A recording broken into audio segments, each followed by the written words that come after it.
Hi, good morning. How's your tech extravaganza has been so far? Yeah, enjoying? Yeah. All right, we'll start. Myself, Prabhat Nigam, and my topic is Best High Availability Design for Exchange 2016. We'll move on to the next slide where we have more introduction about me. Sorry, next slide is thanks to organizers. Then thanks to all the user group communities. Then thanks to all the event sponsors for having this nice conference. And thanks again to the event user groups.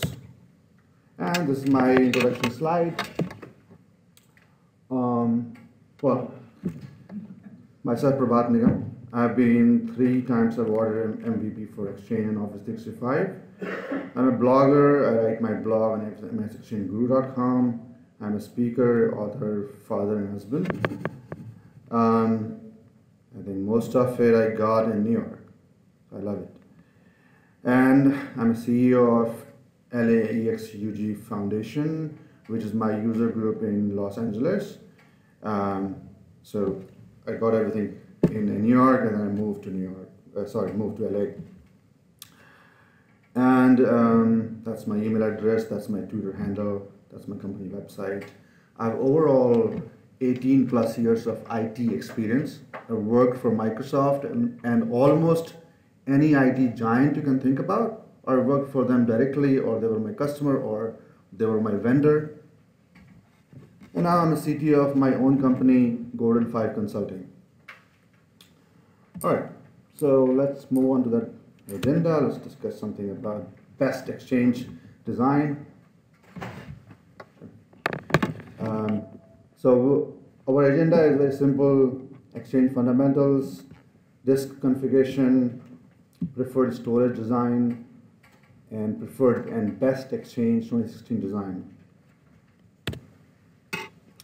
Okay, before we move ahead, ask me a good question. I have something to give you is $100 gift cards for Azure, which will expire by May 22nd. It's not for everyone, it's for everyone except the organizers, speakers, not for Microsoft, not for my company employees as well. All right. So let's start with a version check. Who is on Exchange 2003? We support, my organization support. We support any version of Exchange. We support beyond Microsoft. All right. Who is on Exchange 2007? Yay, we have somebody. Okay. That's 11th of April. You went out of support. You know that, right? Okay. Okay. Good to know. Then, who is on Exchange 2010? Great, a lot of people. Great. You love 2010, right? You don't do anything. It's quite stable. It never go down, right? 2010 is very, very stable exchange, I've seen. Okay, Exchange 2013. Quite a group. Great. Exchange 5.5. Nobody? Okay, there. I love 5.5 too. I mean, it was good. All right, that's good. I mean, we have a mix of everything except 2003 into 5.5, which is expected. But I like all the versions of Exchange. Exchange 2016 server role architecture is this. So if you don't know Exchange 2016, then there's only one role, which is Mailbox, Mailbox, and Mailbox. There's no cache role, there's no hub transport role. I mean, there's a service, but you cannot segregate the role from that server. And in a deployment, you can use only one part of the role, which you can do, but you cannot separate that out. So this will look like an organization model where you have Exchange Online protection or any email gateway, and then you have edge transport. Then on the back end you will have DAG, which is before you have that load balancer, which will balance the load equally to everybody. And this is how your clients will look like in Outlook and and Office Web App Server. I forgot to change the name. It's Office Online Server now. To change the name, Microsoft loves to change the names sometimes. And let's start with the Exchange 2016 design fundamentals. So, first thing first, plan for both mailbox role and edge transport role. So, Exchange 2016 comes with two roles. One is mailbox role and edge transport role.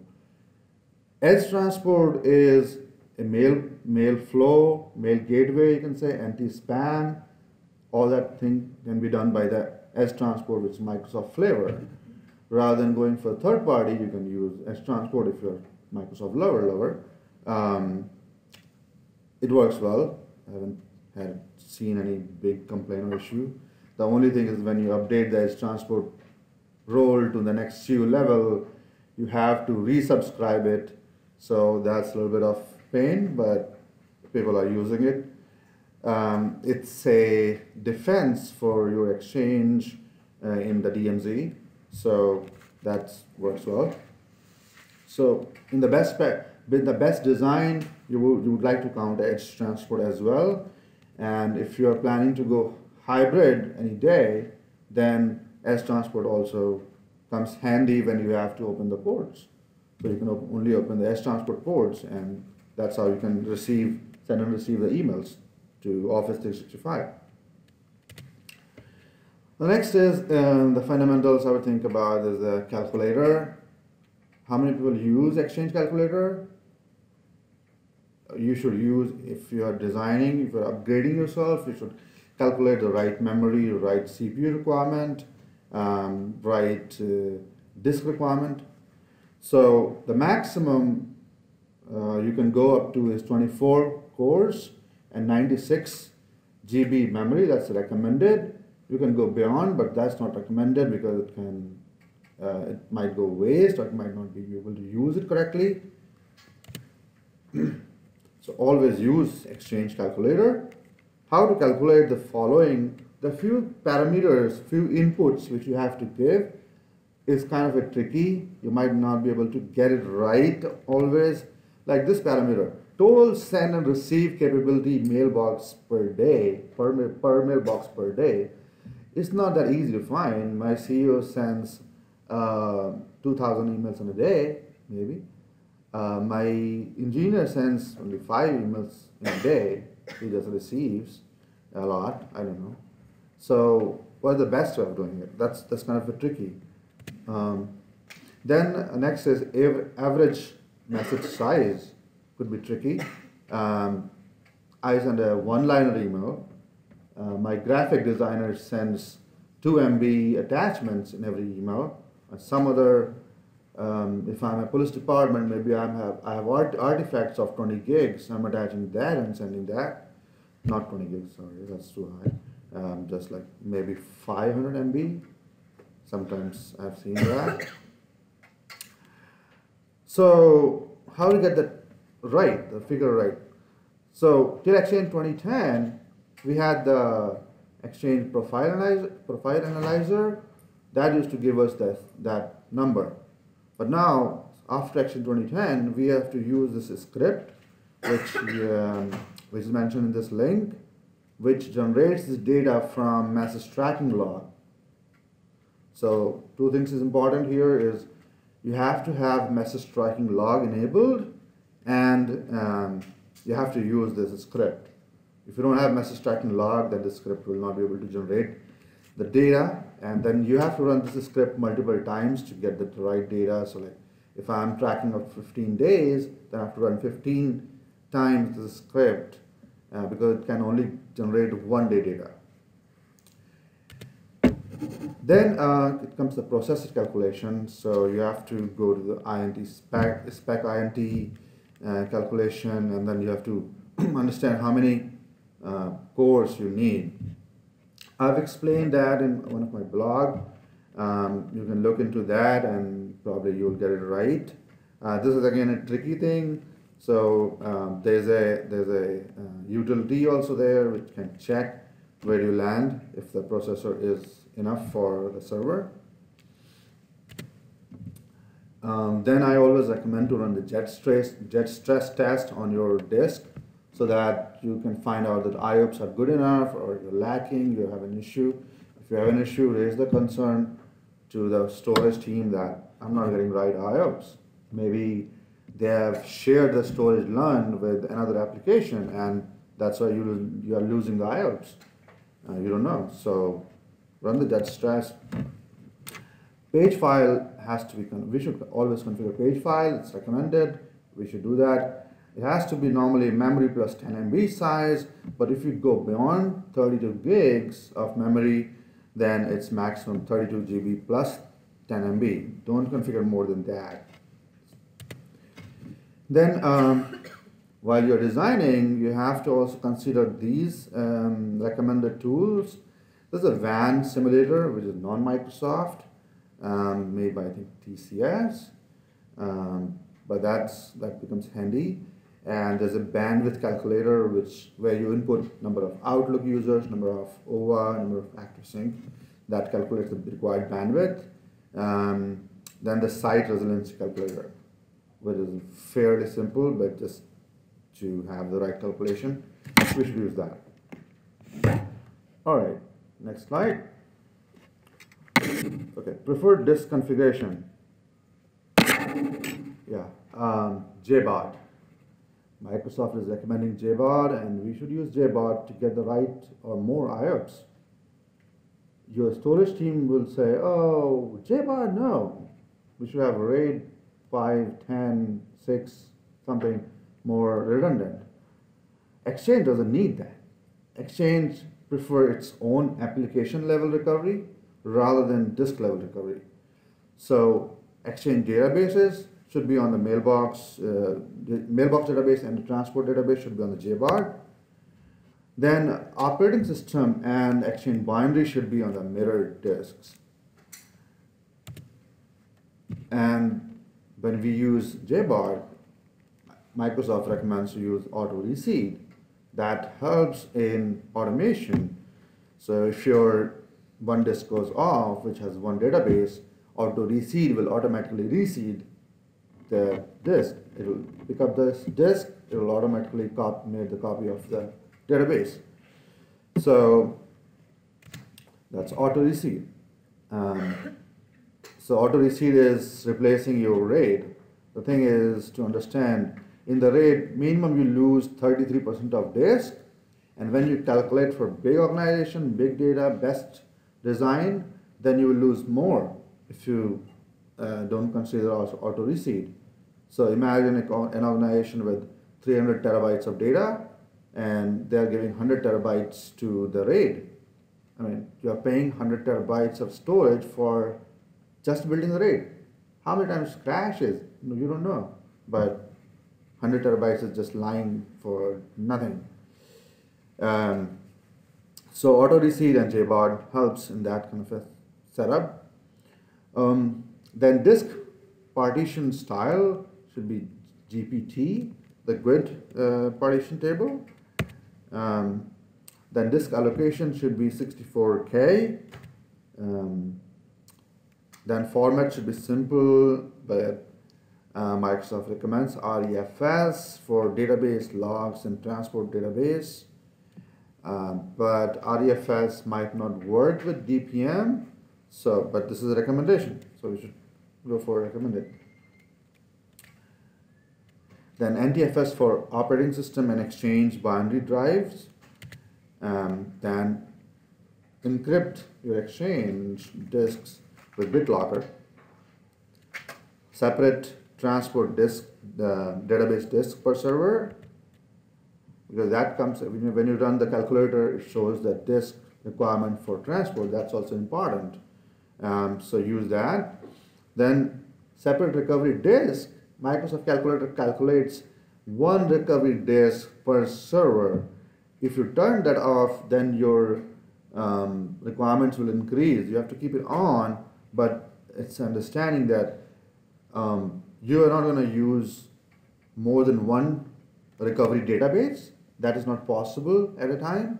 So when you restore a database, you can have only one recovery storage or recovery database. So only one disk is required on any of the server in your data center. So I would recommend that, because you have a disk available. Even if the server crashed, your disk is still available, it's empty. You can remove that from the current mapping, move it to the different server and restore that. That's very easy. So this is pretty much the disk configuration. Then storage design. Two separate storage in both data centers. Hard to see that. Mostly it's like one storage. You can make it mostly high available and share the two LUNs and give it to two different servers. My recommendation is two separate storage per data center, so that you have another copy. If one storage crashes for any XYZ reason, any hardware goes bad, your exchange will not go bad. That I guarantee. Separate disk for every database. That's again important, because one database use one disk it's more redundant. If that disk goes off, auto reseed comes in play and your database is back. All same speed and size disks for auto reseed. That's more important, because if I have a 1 terabyte of data and we have a spare LUN, spare disk of 800 GB, 1 terabyte of disk data cannot be reseeded to 800 GB. So it has to be same size. No other application should be sharing the disk. And again, like we are talking about best high availability, so 2 or more fiber connections from the server to the storage. Again, for every powered connection, you should have 2 or more connections of the power.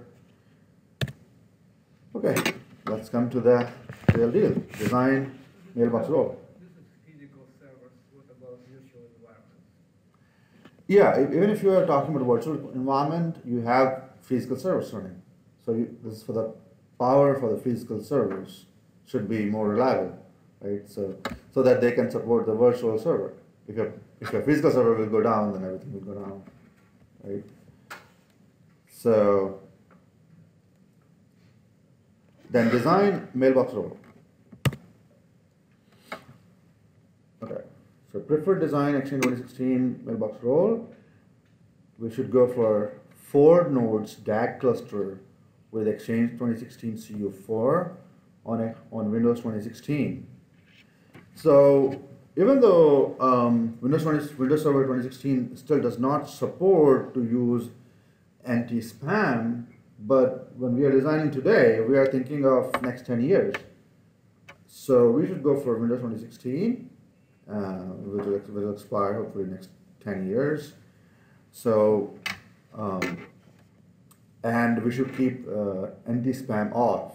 Do not run that command PowerShell install anti-spam .ps1. Then install IP-less DAG. Don't install with the IP, because if you install with the IP, it's administrative access point, which is good, but it has all overheads. So install with IP-less DAG. Then 3 AD site expanded DAG. So third AD site should be the file share witness, which can be your Azure site if you don't have third data center.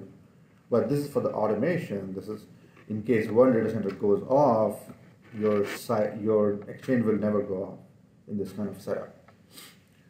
So even number of DAG nodes and database copies is again best practice, best design, because if you do that 2 database in one data center and 1 in second data center, then if one data center goes off, then second data center has only 1 copy, it becomes non-high available. So it should be always in high available, 2 copies. And again, think about patching in that kind of situation, or you need to restart the server for any reason. You're out of mail for that period. Then single network for application and client connection. Yeah, there used to be 2010 days when we configured two separate networks, one for replication, one for clients connection. But now it's no more recommended. It's recommended to use same for replication, same for client connection. Then set email and mailbox retention as per company retention policy.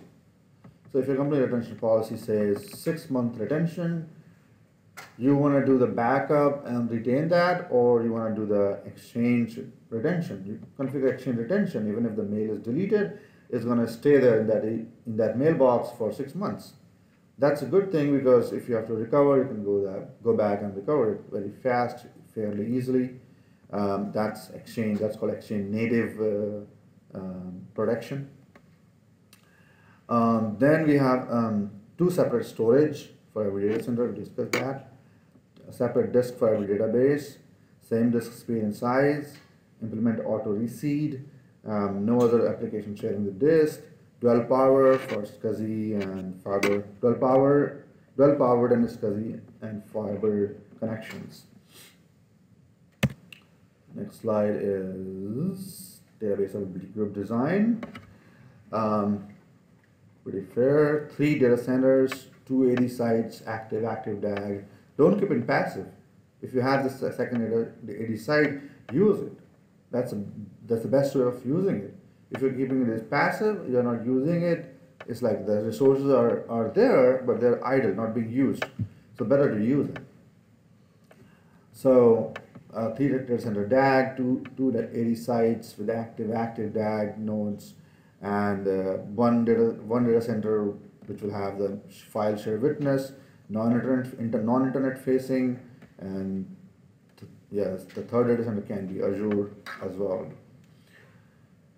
Then 2 load balancers per data center. One load balancer will handle the traffic, and second will be passive in case first data center load balancer crashes. It will take over. You want the high availability again. Then 2 edge transport servers per data center, and that will receive email from external and forward it to Exchange server, and for outgoing it will receive the email from Exchange server and forward to external. And for the file share witness data center, you need either one of the server, any member server of the domain, or a domain controller will work too. But if you have separate AD team, then you want a separate member server, because the responsibility will go to the AD team or Exchange team. That will become tough to manage in most of the segregated teams where you have separate AD team and Exchange team. So go for the member server, and to configure that, you have to be part of built-in administrator user group, built-in administrators group. So even the AD team might not like that. So use the member server is a preferred way. Okay, so this is you might have seen this slide earlier in my previous DAG presentation. So this is kind of a setup. We have one data center in New York, second data center in LA, and the third data center I have in Mumbai, India. So New York is holding 2 mailbox servers. LA is holding two other mailbox servers. Both are active. And the third data center is holding the file share witness. So if New York goes off, I will be still up. All the databases will move to LA, and witness will be on my side. So everything will be still up, and you don't have to do anything to do that. It's automated. All right. Design transport service, Exchange transport service, 4 MX records. I was writing MX and I forgot to update that. Okay, so 4 MX records for Exchange transport design, 2 for each data center. Then transport safety net, understand this is how Transport Safety Net works is the Transport Safety Net understands only the 80 site boundaries. So if you have two data centers where you might have configured extended subnet and keep it like a one 80 site, it's not recommended. It will not help us. So create it as a separate 80 site. I have seen that, and I have to tell the customer that this is not right. You have to create separate 80 site so that we have separate 80 boundaries. Otherwise this will not work. So the safety net, how it works, safety net is a Microsoft Exchange Transport high availability component, which is we have a screenshot which is this is how it works. So you receive the email on the Mailbox server 1. Then before sending that email to the actual user, it copies that to the second server. If we have a DAG, then that copy will go to the second 80 site in that DAG. So you have to consider that. That's why we should have 80 site boundaries. Both DAG and data center should be in different 80 sites. Okay. Then use 2 edge transport servers or 2 spam guards per data center. So either use the edge transport servers or the third party spam guard like Ironport or some other device which your organization prefers. And then if you want to know more about transport, then I had a session in the New Jersey user group, which used to run by Adnan. So that recording is still available in my YouTube channel. I'll share the YouTube channel name later. Alright, so this is more on the Exchange 2016 transport design, what it should be. The 4 MX records we should use with same priority in an active data center. 2 MX record per data center pointing to edge transport servers, or we can have 2 MX records with the same priority, 1 per data center pointing to edge transport load balancer VIP. So you have another load balancer which has a VIP, so you can point to that VIP and that will handle it in the load balance VIP. This means 4 load balancer in each data center, 2 for edge transport and 2 for CAS connection. So 2 external and 2 internal. And this is how your MX record will look like. So you have the first record, same name, that's a host name, then the auto discover, and then the third line is the MX record with the 10 is a priority, and then the second one is also there with 20 as a priority. Just want to go back and say this thing here is a mistake. It's a dual typing of mail.golden5.net. That's not required. All right. Then use the edge transport or email gateways. So that's again a recommended way to keep yourself safe and highly available. So coming on to this slide, that Exchange 2016 transport, edge transport. So should have always used 2 in any design. Just don't think about only 1. So that's why I was explaining, if we have 2 edge transport servers, then there should be 2 MX records, or we should have a load balancer in front. So 2 edge transport server per data center, 2 public MX record with same priority per data center. Use Windows 2012 operating system. That's critical because anti-spam component is still not at that level for Exchange 2016 in Windows 2016. So Windows 2016 with Edge Transport 2016 is not supported. All right. Then use 2 email gateways. So email gateways, MX record pointing to separate email gateways. That's an option. many organizations might like to use an external email gateway which is not in their on-premise, because some of the external gateways allows you to hold the email back in their system in case your data center is unavailable for that period of time. Your internet link has gone back and gone away, so that can allow that as well. So I use email gateway, and then 2 email gateways. I'm not just saying one. So it's possible that email gateway has gone down as well. Anything possible in this world. So use 2 email gateways with same priority. One can be Netmail. Netmail is also already here, and one can be Exchange Online Protection. So yeah, you can only use EOP as well. You don't have to have the whole Office 365 suite for that. All right, design client access service. This is one of the critical part. So the client protocol architecture will look like this.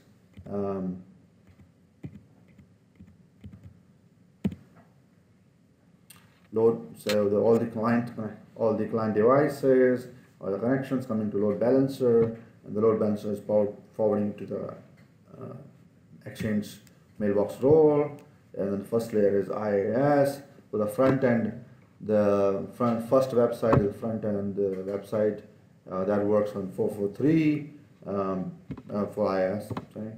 And then the backend works on, any guess? The backend IaaS website works on which port? Anyone? No? 444. So that forwards proxies the traffic to 444, then it connects to your mailbox. Then let's move to the next slide. Exchange 2016 namespace options. So namespace planning for 2 AD sites. Now we are talking about 3 data center expanded DAG, so we should have planning for 2 AD sites. We have the 2 models of namespaces. So bound, there's a bound and inbound model. So the bound model useful for users are not connecting from internet. So if you have blocked the internet connectivity for the users, so your Exchange server cannot be accessed from any client device or protocol from outside world, then I think bound model will work, is more useful for you, because then users will connect to the local server rather than going to the any of the server. It's more like you have decided go to this server, that's it. So they will go to their local data center, connect there, and then move on. So what it needs in terms of namespace, we need, if you have 2 data centers, we need 3 namespaces. Auto Discover, one is local, one data center 1 in New York, second data center is in LA, so LA Mail and NY Mail. But if you go for unbound, you can be good with only 2 namespaces, and with the mail.golden5.net, that will be same for every protocol. Knowledge check. So this is a question which has an answer in the next slide. So I wanted to ask you before: what will happen if OWA Web Virtual Directory is not working, but other virtual directories like ECP is working, or I would say MAPI virtual directory is working? What will happen from the load balancer point of view? Do you know? Okay. So, okay, next slide after this will help in getting the answer. So, Outlook connection protocols. So, if you are in 2010, mostly you will be using either MAPI, which is total RPC, or you will be using RPC over HTTP. But if you are using RPC over HTTP, then you should think about moving to MAPI over HTTP, because RPC over HTTP is going to shut down very soon. For Office 365, Microsoft is shutting down, RP server HTTP in October this year. So plan for MAPI over HTTP is another design recommendation. MAPI over HTTP is a better protocol. It connects faster. It uses less bandwidth. It's kind of a hibernation supported protocol where you pause the connection and reconnect faster. All right, Exchange load balancer. This is the answer for your the previous question. So we have Exchange VIP, which is on the layer 7, which is recommended layer 7. No session affinity, so it doesn't need, which means client doesn't need to connect to the same session. Every time client connect, they can connect to a different server. Load balancer checks for health checks.htm for every protocol. That tells the load balancer that this server, this protocol is up, this virtual directory is up or no. So this is the design. This is how you are connected, and then you have OWA went down, but you will still connect to EWS. So other protocols will still work if one virtual directory goes down. That's the answer for the question. So isn't it good? Server is still serving other protocols. Only one virtual directory has gone down, which had some issue, and administrators are fixing. Okay, so this is another thing which Microsoft launched with Exchange 2016. Office Online Server, and when we talk about deploying it, we need to consider the namespace for that as well. Separate namespace for Office Online Server per data center. Then Office Online Server will use bound namespace model, because you want your users to connect local Office Online Server and render the documents there, and you also want the session affinity so that they can connect back to the same server where they were already using that file. So you are using the file in the office, you go home, and then you want to connect to that same file and update or review that file, then it's a best thing to connect through the same server. Rather than reopening the file, it can connect back to the same file which was opened last time. Well, session will connect it. Then you have to consider to deploy 2 Office Online servers per data center, create the VIP for them, and then client should be connecting to the old session. All right, this is how it connects. So you can see the green bar going, and then on the right side shows the LA connection.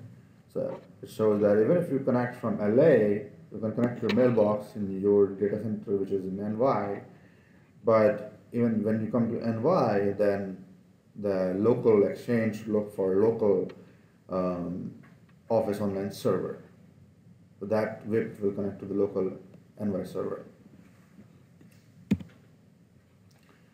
Okay, so how many have you heard about Geo-distributed DNS? Okay, very few people. But this is a good thing in the new world, that if we implemented everything through Geo-distributed public DNS, in case, what it'll do is it'll identify where is the user connection coming, and it will forward the request to local data center. So if you are in US, it will send it to the US data center. It will not send it to Euro data center. So that's one of the benefit of it. So the Geo-distributed DNS will route the request based on local source IP, either to location 1 or location 2 load balancer.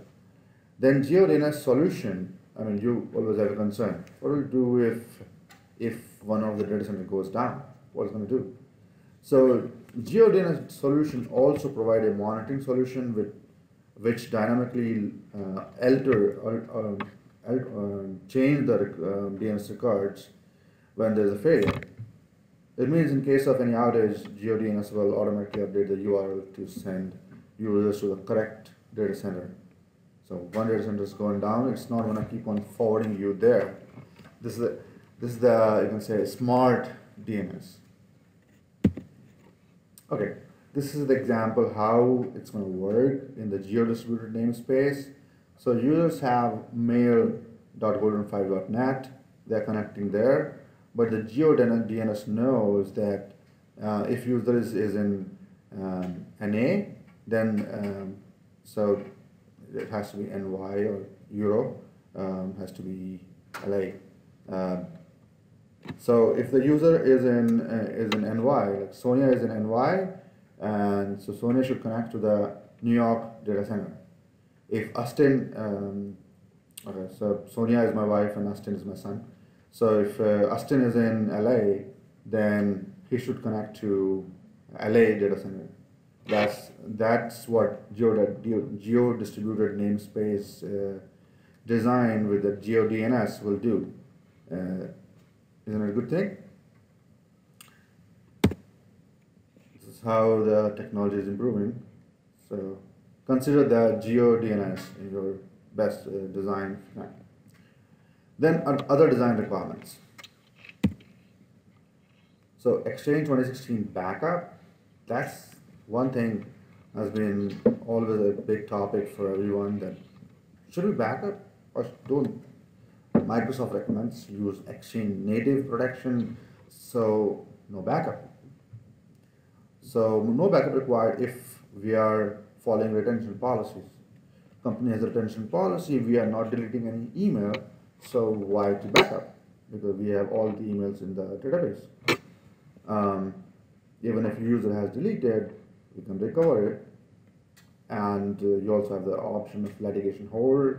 If you want to hide it from the actual users from being deleted and recovered through the e-discovery, then you can use litigation hold, and you can also recover those emails from e-discovery.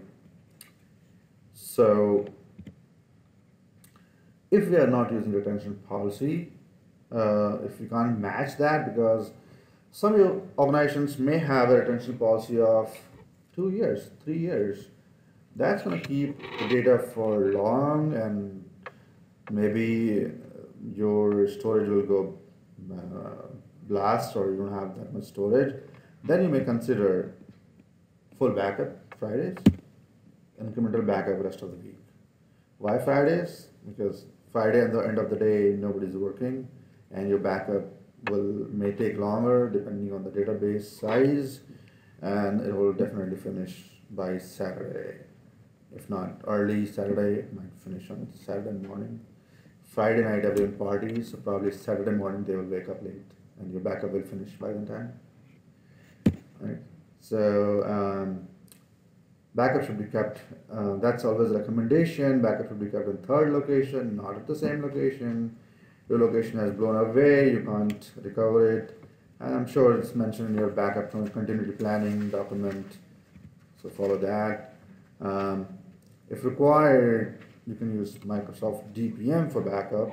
That's also Microsoft recommendation, which works well. If you are using third-party backup, then verify the IP-less DAG support. I remember some of the backup were not supporting that IP-less DAG because there's no administrative access point. So they had to connect to one of the database server, one of the DAG node to back up. But that's not what you're looking for. You're looking to back up from the passive copy, not from the active copy. So always verify if they support the IP-less DAG. They should be able to discover all Exchange servers, and they should give an option to choose the passive copy backup. All right, backup only Exchange, database, and logs. You don't need anything else to recover. Also, the recommendation is to use Exchange native data protection, which is based on the retention policy, which recovers to deleted items and even the purged items. So let's talk about Active Directory now. So Active Directory should be Windows 2008 or above for Exchange 2016. Every AD site should have at least 2 domain controllers. Every AD site should have at least 2 global catalog as well. Match the domain controllers number with Exchange calculator. So if you have used the Exchange calculator, it tells you how many domain controllers you need for Exchange per data center. You should deploy that many or more domain controllers, not less. Go ahead. Question on the AD site requirement, is that for locations where there is Exchange server or all locations? All sites? Even if there's no Exchange infrastructure in that site? For Windows 2008 minimum level? I'm asking just based on the design recommendation. This is the design I would say for everywhere. You want 2 at least. When you are patching one domain controller, restarting, local users will go across the network. You don't want that. So, and next point is telling that you need all domain controllers to be Windows 2008 or above. So, okay, that's a good question. Sorry, go to that.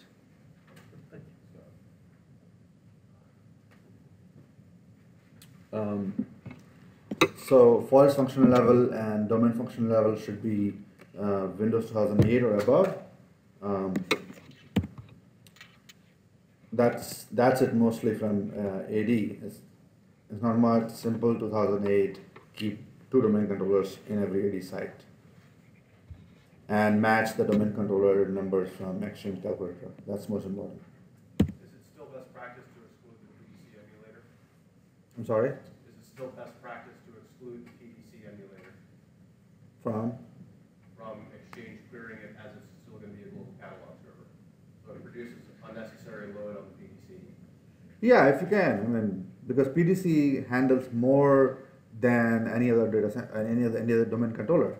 So you should, if you can, you have the leverage, then please do so. Okay, I'll give you some dry ones. Okay.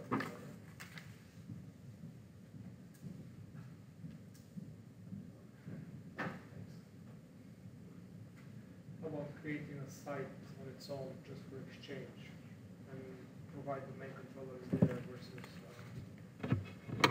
versus using the generic controllers that they use for Exchange? Yeah, that's a good option. Many of the customers have the same, that all data centers has, maybe you have so are you talking about separate site within? Same data center, so you will have Okay. one data center with 2 sites, but one is dedicated to Exchange, for example. Yeah, that you can do, but we are talking about 3 AD sites, so you would like to do it in every data center that way? No, this is just for Exchange, right? Yeah, You wouldn't do it in every data center, but you would do it in every data center that has Exchange. yes, that can be done. That's a good question. That can be done, that doesn't hurt, it helps. So,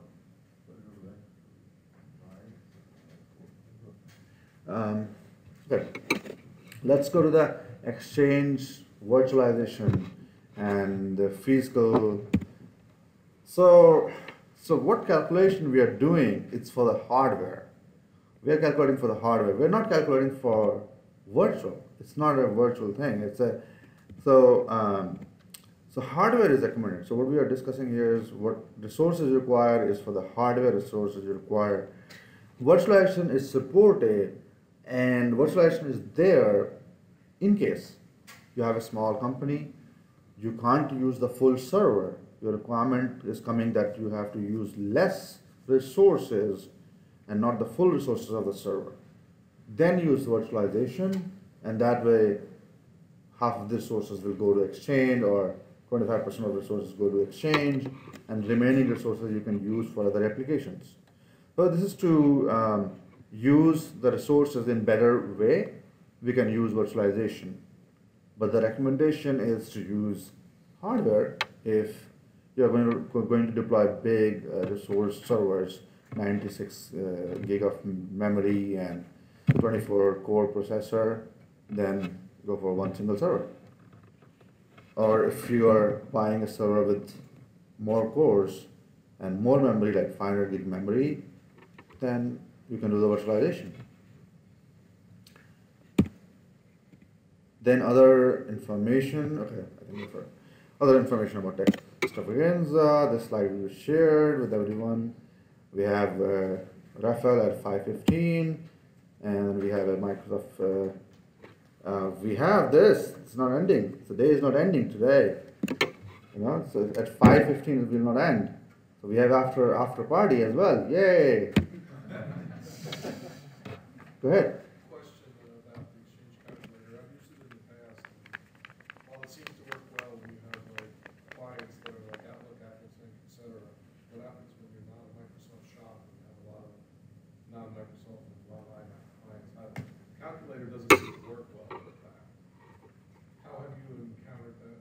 Have you encountered that, and how have you dealt with it? Okay, so calculator can calculate the hardware resources for number of mailbox, message send receive per mailbox per day. That's the calculation. So calculation is going to be right, but then if you have any other connection which takes more CPU, so like I think I explained, there's another calculator for bandwidth calculation. So that can be used for client connection. I encountered this when we started to do with Office 365 for bandwidth calculators. They ask you, well, what percentage of your clients are going to be Outlook? And then they don't really have how many are going to be iMac. Yeah. And what do you do? It's not recommended to use IMAP or POP. It's not recommended. It's not a. It used to be alternate. It matters what we do. I'm not going to change. I mean, I would like to know why they can't use OWA. OWA? They don't want to. Why? I mean, Because they don't want to. no, it's a web-based. They don't want to. Let me complete. It's a web-based tool, and you can do everything in the web-based. Because they get grants of $10 million a year, and you don't argue with them. Okay. But yeah, we have to. I mean, if you don't want to, that's like I want to use iPhone, and I don't want to use Windows We have Phone, people but with iPhones that use iMac. yeah, I'm just saying as an example. I Then don't know why, I can't figure it out, and I can't explain it. It's not the role of IT to tell the clients what to do their jobs. It's the other way around. So if they want to use iPhone, you make it work. That's our job. So let's make it work. And then, Yeah. you know, that's just the way it is. yeah, but then if there's no tool from Microsoft to calculate your IMAP connection, then there's no tool. What about the user load calculator, the X-user mon? You can see what a typical MAPI. Yeah, Xmon will tell you. Takes up and then calculate based upon the What I've done user in the past is I've just taken all the information and just doubled it. Yeah, that will add more resources than required. It's usually, we're not a big organization, so it's not usually that much of a big deal. I just was wondering if, you know, there was like this magic something that's going to be found out that I didn't know about yet. Not yet, and I would not think that it's going to come because everybody is running on the web base, so it's going to be OWA is a alternate. They should use OWA. I agree, but I mean if that's somebody's using an outdated email client for 20 years and they don't want to change because they like the interface, yeah. what do you do? Um, And then they say to us, it's not up to me to change, it's up to you to accommodate me. okay. We can talk about it. Please go ahead. Two questions based on the previous slides. The Geo DNS you mentioned, Yeah. that's not, I could run that on the previous version of Exchange, right? Like the same version right now. Yes, that's not depending on Exchange 116, but that's So it's part of. outside of Exchange. And the second question I had is for the backups you were talking about before. So can I set up something where, let's say I don't want to use backups based on the recommendation, so I use Exchange native resources. So I'm keeping it for, I don't know, 3 years because that's our retention policy. Yeah. You said there were issues with storage. there something where I can send that data when it's, I don't know, 3 years old to a different database, and then that database, I can run on top of, say, Windows notification to save Yeah. storage? That's Yeah. what I can do. Yeah, that you can do, and you can do the generaling, and you can keep that generaling database in your organization, or you can use some third party like Netmail or some other, which they also keep the generaling data in the cloud.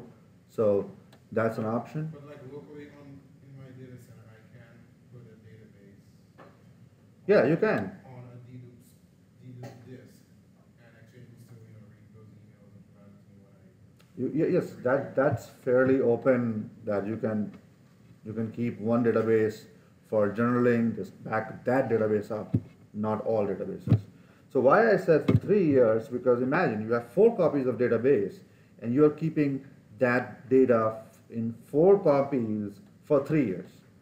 So if you have a 3 terabyte of data for 3 years, it's going to be 12 terabytes you're keeping for 3 years, not 3. So for short term, like 90 days or 6 months, I would say go with retention policies. But for long term, for like 3 years, I would say backup, because you want to back up only 1 copy of 3 terabyte, not 12 terabyte. On that way. Go ahead. I used to work for a bank and having to change it for like 7 years. Yeah, I know. I've heard The that. thing about it is that, we were not, that was a nightmare because like the drives, they would Yeah. get them and it was repetitive. So in a case like that, I just want to transfer that to a DVD or something like that, break it up and rotate it, and then you have to create these machines. If you get to the feds, who really don't know what they do. But that happens a lot. Okay. You mentioned 24 cores as a requirement. I'm just trying No, to. it's a maximum. It's not a Maximum. requirement. Oh, okay. You can go beyond 24. What typically drives that I/O, like rewrites, or That pushes you to add more cores? Like in SQL, it's a lot of you add things. more It's cores just because not of your one. rewrites. It's all Exchange processes, managed availability, then client connections, transport. So everything does that. Just for everyone, this is my connections, Facebook and all the groups. You can connect with me.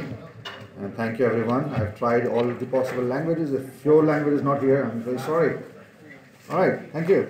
And I have a next section at 2 in Azure, in the Azure track for secure your infrastructure with Azure MFA. If you want to learn that, more than welcome to see me there.